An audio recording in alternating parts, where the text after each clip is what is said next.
Assalamualaikum warahmatullahi wabarakatuh.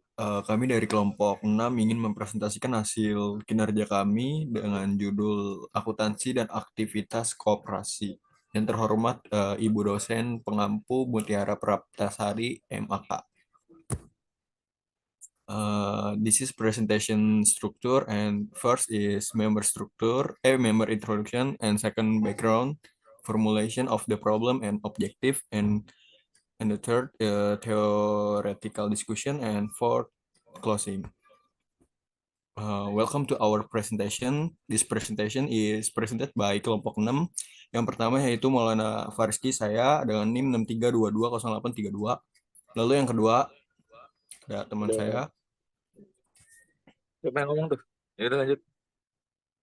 Muhammad Nur Salim 63220178. Lalu yang ketiga ada Muhammad Novel Ramadan 63220739. Lalu yang keempat ada Geradus Mayela Taku 63220532. Yang kelima yaitu Muhammad Rizky Syaban Pohan 63220899. Di sini saya akan menjelaskan latar belakang. Eh, Koperasi merupakan salah satu bentuk badan usaha yang memiliki peran penting dalam meningkatkan kesejahteraan ekonomi masyarakat, khususnya anggotanya. Berbeda dengan badan usaha konvensional, koperasi berlandaskan prinsip kebersamaan, demokrasi ekonomi, dan keadilan sosial. Dalam menjalankan aktivitas ekonominya, koperasi memerlukan sistem pengelolaan keuangan yang akuntabel dan transparan. Oleh karena itu, akuntansi memegang peranan sentral dalam memastikan pengelolaan koperasi dapat dilakukan secara profesional dan sesuai prinsip-prinsip tata kelola yang baik. Akuntansi koperasi memiliki karakteristik khusus yang membedakannya dari akuntansi perusahaan pada umumnya. Hal ini tercermin dalam penyusunan laporan keuangan yang mengacu pada Pernyataan Standar Akuntansi Keuangan PSAK nomor 27 tentang akuntansi koperasian. Di dalamnya terdapat laporan keuangan seperti laporan perhitungan hasil usaha (SHU), laporan arus kas, neraca, laporan promosi ekonomi anggota, serta catatan atas laporan keuangan yang semuanya bertujuan untuk memberikan gambaran menyeluruh mengenai kondisi dan kinerja koperasi. Selanjutnya akan dibacakan oleh Muhammad Rizky Syaban Pohan. Oke, di sini ada rumusan masalahnya. Yang pertama, apa pengertian dan ruang lingkup akuntansi dalam koperasi? Yang kedua, bagaimana proses siklus akuntansi diterapkan dalam kegiatan koperasi? Yang ketiga, apa saja jenis laporan keuangan koperasi dan bagaimana penyusunan sesuai dengan PSAK nomor 27? Lalu yang terakhir, mengapa standar kualitas laporan keuangan penting untuk diterapkan dalam koperasi?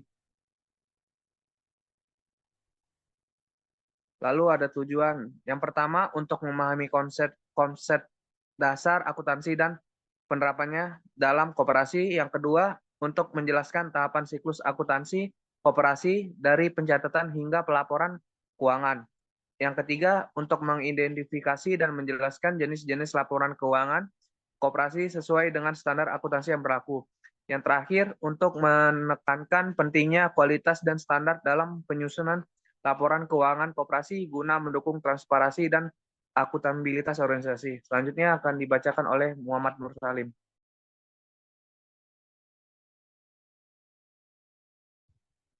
Oke, kita sekarang masuk ke bagian pembahasan ya, akuntansi dan aktivitas koperasi. Yang pertama itu ada pengertian akuntansi. Jadi akuntansi merupakan sistem informasi yang digunakan untuk mengidentifikasi, mencatat, mengklasifikasikan, meringkas, dan menyajikan aktivitas ekonomi dalam bentuk laporan keuangan.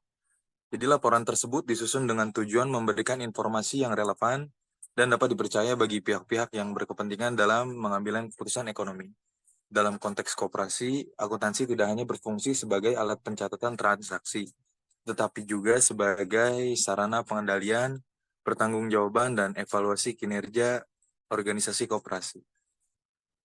Selanjutnya ada pengertian koperasi. Dalam ILO Recommendation nomor 127 pasal 12 ayat 1 dirumuskan bahwa koperasi adalah suatu kumpulan orang-orang yang berkumpul secara sukarela untuk berusaha bersama, mencapai tujuan bersama melalui organisasi yang dikontrol secara demokratis, bersama-sama berkontribusi sejumlah uang dalam membentuk modal yang diperlukan untuk mencapai tujuan bersama tersebut, dan bersedia turut bertanggung jawab menanggung.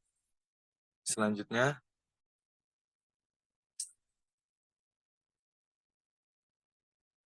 Next. Tujuan dan asumsi dasar dalam koperasi. Nah, jadi tujuan dan fungsi akuntansi dalam koperasi ini adalah akuntansi dalam koperasi memiliki tugas fungsi utama sebagai alat untuk mencatat dan melaporkan semua transaksi keuangan yang terjadi, baik yang berkaitan dengan kegiatan usaha maupun non-usaha. Selain itu, akuntansi juga berperan dalam penyusunan laporan keuangan. Koperasi yang transparan dan akuntabel sehingga anggota koperasi dapat memahami kondisi. Memahami kondisi keuangan organisasi secara menyeluruh. Fungsi lainnya adalah sebagai dasar evaluasi dalam rapat anggota serta sebagai bahan pertimbangan dalam pengambilan keputusan manajerial dari strategis. Asumsi dasar prinsip akuntansi koperasi. Jadi penyusunan laporan keuangan koperasi berdasarkan pada asumsi dasar akuntansi, yaitu yang pertama ada kesatuan usaha atau ekonomi entity. Koperasi diperlukan sebagai entitas ekonomi yang terpisah dari anggotanya. Yang kedua,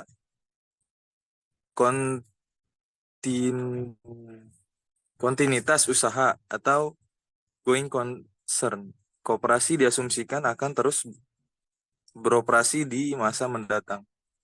Yang ketiga, monetary unit. Transaksi dicatat dalam satuan mata uang yang stabil dalam rupiah. Yang keempat ada periode waktu atau time period. Jadi laporan keuangan disusun untuk periode waktu tertentu sebagai bahan atau seperti bulanan atau tahunan. Selanjutnya akan dilanjutkan oleh Dimas. Di sini saya ingin menjelaskan mengenai akuntansi dan aktivitas koperasi. Yang pertama ada siklus dan proses akuntansi koperasi. Secara definisi, siklus akuntansi koperasi adalah suatu proses yang meliputi kegiatan mengidentifikasi, mencatat, mengklasifikasi, meringkas, dan melapor serta menganalisa aktivitas usaha koperasi. Siklus akuntansi pada koperasi terjadi sebagaimana layak siklus akuntansi yang terjadi pada entitas bisnis lainnya. Hal pertama yang dilakukan atas aktivitas bisnis atau usaha dilakukan oleh koperasi adalah proses identifikasi. Langkahnya berikut adalah: yang pertama, melakukan pencatatan menggunakan jurnal berdasarkan bukti transaksi yang telah diidentifikasi. Kemudian lakukan penggolongan ke buku besar, peringkasan ke neraca percobaan, dan penyusunan laporan keuangan. Jika diperlukan, bisa dilakukan proses analisa atas laporan keuangan untuk membantu mengambil suatu keputusan. Next.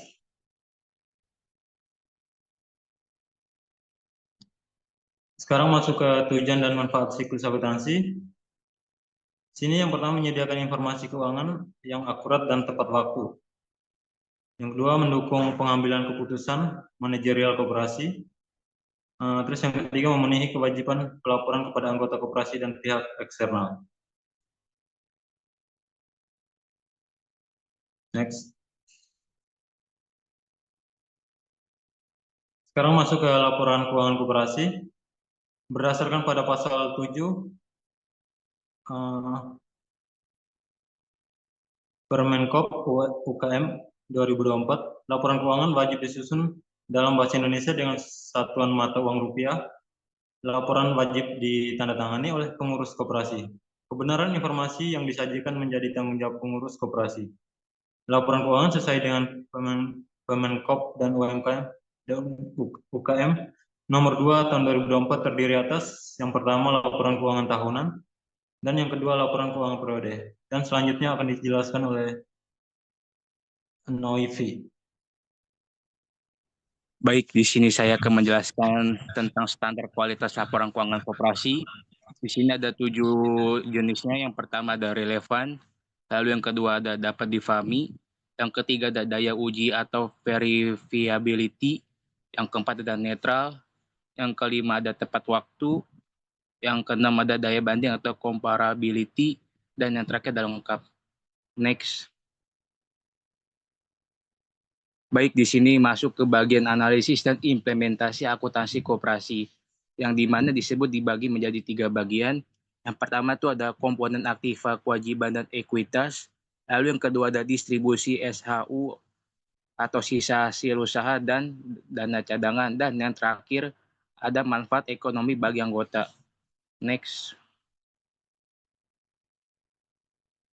Baik, di sini masuk kesimpulan.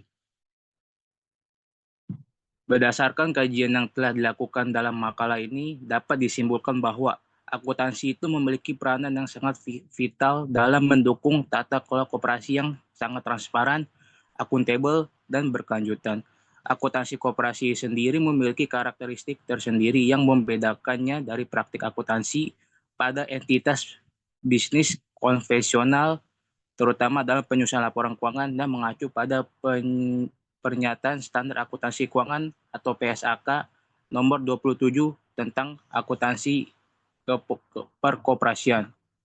Lalu untuk sarannya di sini berdasarkan hasil pembahasan tersebut disarankan agar koperasi secara konsisten meningkatkan kapasitas sumber daya manusianya, khususnya di bidang pengurus dan pengelola dalam bidang akuntansi dan pelaporan keuangan. Pelatihan yang sangat rutin ini dan berdampingan teknis perlu diberikan untuk memastikan bahwa sistem akuntansi koperasi berjalan sesuai dengan prinsip akuntabilitas dan transparansi. Selain itu, koperasi juga sebaiknya mengadopsi teknologi informasi berbasis akuntansi digital guna mendukung efisiensi proses pencatatan dan pelaporan. Next. Ya, baik. Sekian presentasi dari kelompok kami. Kurang lebihnya mohon maaf. Terima kasih. Wassalamualaikum warahmatullahi wabarakatuh. Waalaikumsalam warahmatullahi wabarakatuh. Waalaikumsalam warahmatullahi wabarakatuh.